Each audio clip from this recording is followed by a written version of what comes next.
conservative force from the hinterland. The conservative force from the hinterland still grips communist leaders in Peking. They fear and distrust the coast as much as the rulers of the 19th century.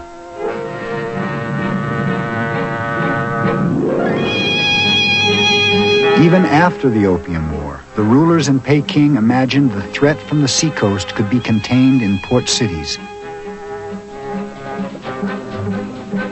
Some court advisors wanted to open up to new ideas coming in from the coast, but they were overruled by mandarins who still saw Peking as the center of the world and China as self-sufficient. They found it difficult to even conceive of reform. How do you reform perfection?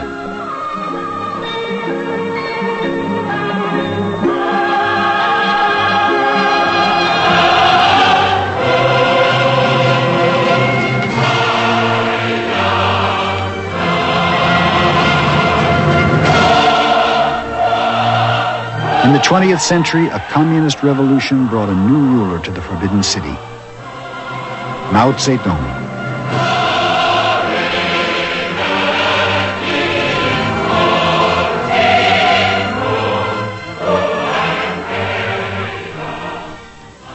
Today, Mao's portrait hangs directly over the gate of Tiananmen, a route to the throne room once traveled only by the emperor. Though Mao destroyed feudalism, his new regime shared with the Ming and the Manchus a vision of Peking as the center of an earthbound military empire.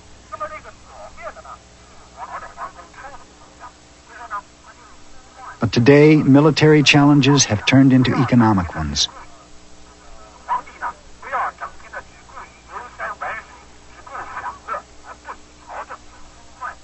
Commerce is now the key to wealth and power.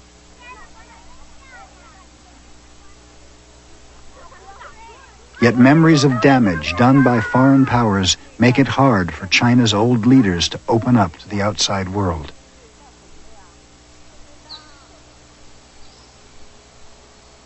Three miles from Tiananmen Square lie the ruins of the old summer palace, which the British burned to the ground in 1860.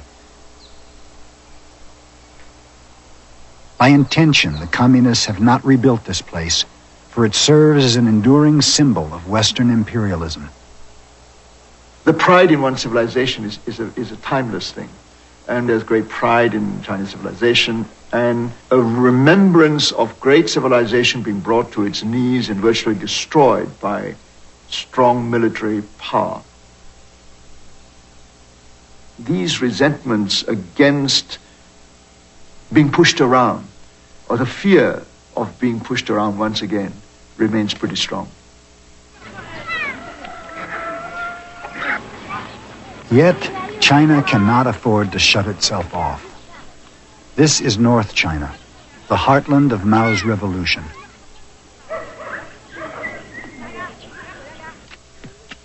It was a revolution of the land, mounted by peasants from the north against the cities of the South Sea coast. In the 50s, Mao tried to make China self-sufficient by forcing everyone back to the land.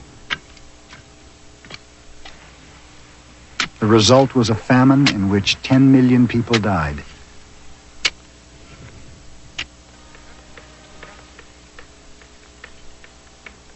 Today, the people here look with hunger at the growing prosperity on China's south coast.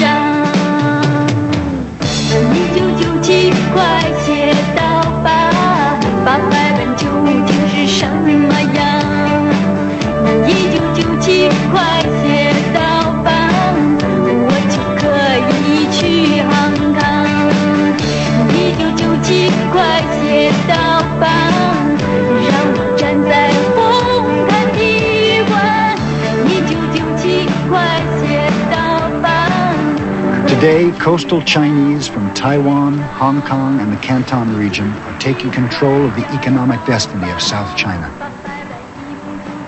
By 1997, the Middle Kingdom will be faced with a dilemma. Will continental China take over Hong Kong, or will the Hong Kong region take over China? So here we enter the Pacific century. It is a century of initiatives from the Pacific, rather than a continental century, if you like. The 18th century may be a continental century, with the splendor of culture defined essentially in continental terms. China as a great kingdom, the land of culture and wealth. Whereas now, what is China? See, China, if you include the new China in the Pacific map, of course, China becomes a split personality, perhaps forever.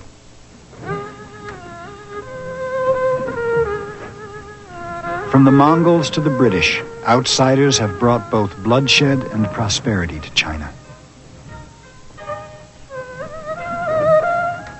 In the coming Pacific century, dominated by the chaos and bounty of overseas trade, China's history is a parable for the region.